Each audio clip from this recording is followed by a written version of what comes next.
Istilah healing di tahun 2025 ini sudah bergeser. Bukan lagi soal meditasi tenang, tapi soal mobilisasi massa. Pertanyaannya, kenapa di saat banyak orang mengeluh saldo tabungan mepet, tiket pesawat ke Bali tetap sold out?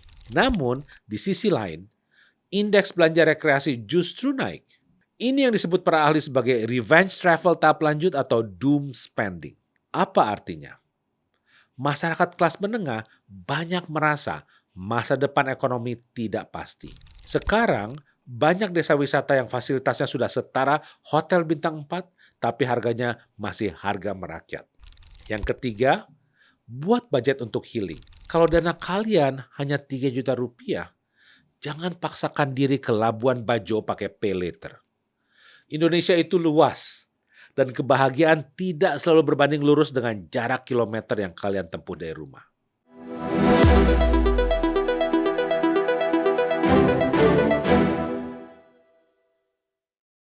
Halo semua, selamat datang kembali di podcast Linomics.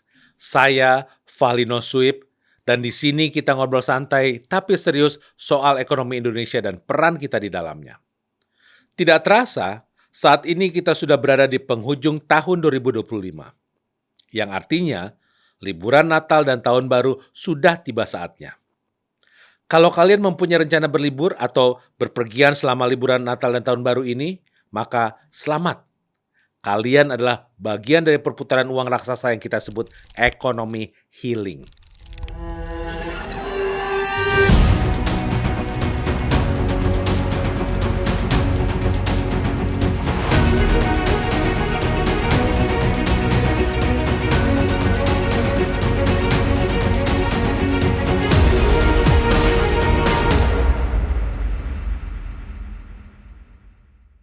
Teman-teman, istilah healing di tahun 2025 ini sudah bergeser.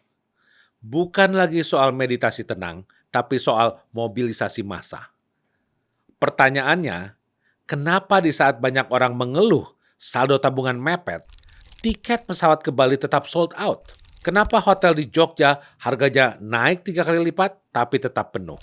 Nah, di episode ini kita akan hitung-hitungan. Berapa biaya yang sebenarnya dikeluarkan orang Indonesia untuk liburan Natal dan Tahun Baru? Dan apakah healing ini benar-benar menyembuhkan stres? Atau malah bikin stres finansial baru di bulan Januari nanti? Mari kita bedah angkanya. Pertama-tama, mari kita mulai dengan data makro. Survei dari Kementerian Perhubungan memproyeksikan pergerakan masyarakat selama liburan Natal dan Tahun Baru 2025-2026 akan mencapai hampir 120 juta orang. Artinya, hampir separuh penduduk Indonesia akan berpindah tempat dalam 2 minggu. Tentu ini dipengaruhi oleh libur panjang yang bertepatan dengan libur sekolah, kondisi infrastruktur transportasi yang semakin baik, serta tingginya antusiasme masyarakat untuk berwisata. Lalu, pemerintah juga memproyeksikan belanja masyarakat selama periode Natal dan Tahun Baru 2025-2026 mencapai 120 triliun rupiah. Sehingga lonjakan konsumsi ini diharapkan menjadi penopang utama pertumbuhan ekonomi nasional pada kuartal 4 tahun 2025. Angka 120 triliun ini tentu angka yang besar untuk perputaran dalam waktu hanya 2 minggu. Untuk memberikan gambaran, angka itu cukup untuk membangun puluhan rumah sakit mewah. Tapi, mari kita lihat secara data mikro. Sebenarnya, berapa biaya per kepala untuk liburan? Jika merujuk pada proyeksi pengeluaran wisatawan domestik 2025, kita melihat pergeseran pola konsumsi yang signifikan. Berdasarkan data agregat perilaku konsumen dari platform perjalanan digital dan laporan triwulan perbankan, estimasi rata-rata pengeluaran satu keluarga menengah Indonesia dengan asumsi 4 anggota keluarga untuk liburan akhir tahun kini berada di rentang 5 juta rupiah hingga 15 juta rupiah. Rentang ini artinya 5 juta rupiah itu mungkin hanya cukup untuk liburan jauh darat dengan radius 200 km dari rumah. Sementara angka 15 juta rupiah menjadi standar baru untuk mereka yang melakukan cross island trip atau terbang antar pulau dengan akomodasi hotel misalnya bintang 4. Lalu, biaya terbesar ada di 2 hal. transportasi sebesar 40%, dan akomodasi sebesar 30%. Sisanya kuliner dan belanja oleh-oleh. Sebagai tambahan, di tahun 2025 ini, inflasi sektor transportasi udara sempat menyentuh 8% year on year akibat harga aftur dan tingginya permintaan. Jadi, healing tahun ini secara matematis 10 sampai dengan 15% lebih mahal dibanding tahun lalu. Pak Menteri Purbaya di Kementerian Keuangan mungkin tersenyum melihat PPN dari tiket dan hotel masuk ke kas negara. Tapi dompet kalian tentu akan tergerus. Nah, terlepas dari tingginya minat masyarakat untuk libur Natal dan Tahun Baru, data Lembaga Penjamin Simpanan atau LPS menunjukkan adanya perlambatan pertumbuhan tabungan dengan jumlah di bawah 100 juta. Namun, di sisi lain, indeks belanja rekreasi justru naik. Ini yang disebut para ahli sebagai revenge travel tahap lanjut atau doom spending. Apa artinya? Masyarakat kelas menengah banyak merasa masa depan ekonomi tidak pasti. Misalnya, harga rumah makin tidak terbeli. PPN naik jadi 12%. Akhirnya mereka berpikir, ya sudahlah, mending uangnya dipakai buat senang-senang sekarang daripada habis pelan-pelan untuk hal yang tidak kelihatan. Jadi, secara psikologis, ketika situasi ekonomi makro terasa berat, konsumen cenderung melakukan konsumsi yang memberikan kepuasan instan seperti liburan karena merasa menabung untuk aset jangka panjang seperti rumah sudah tidak lagi terjangkau. Nah, ini adalah sebuah paradoks. Di satu sisi, kita rela menguras dana darurat demi satu postingan Instagram di salju luar negeri atau villa estetik di Bali. Namun, di sisi lain, pendapatan kita tidak menunjukkan tanda-tanda yang menguat secara signifikan.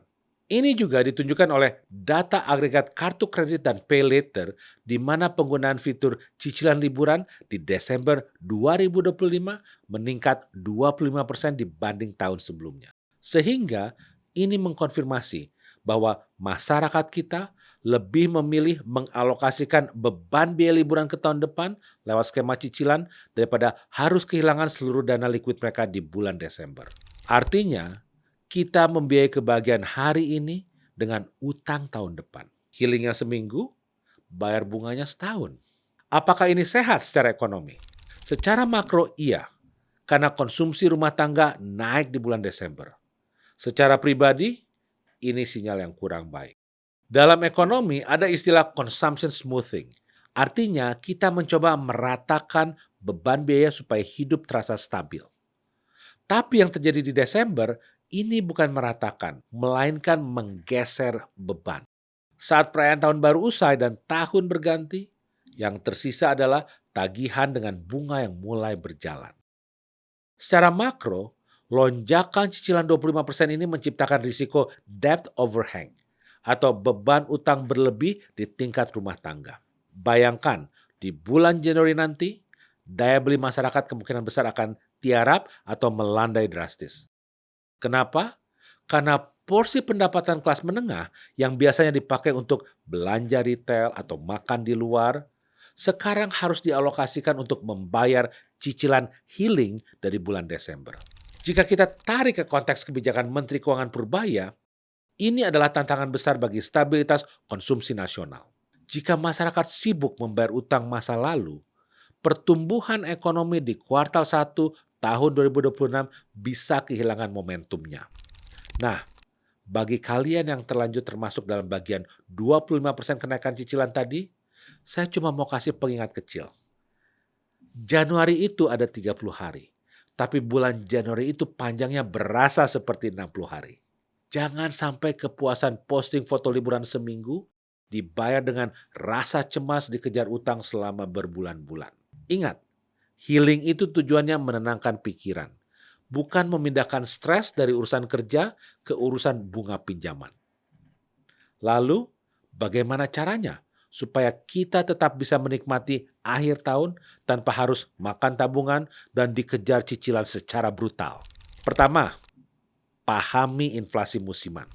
Harga di tanggal 25 hingga 31 Desember adalah harga pajak kemalasan karena kita tidak pesan dari jauh hari.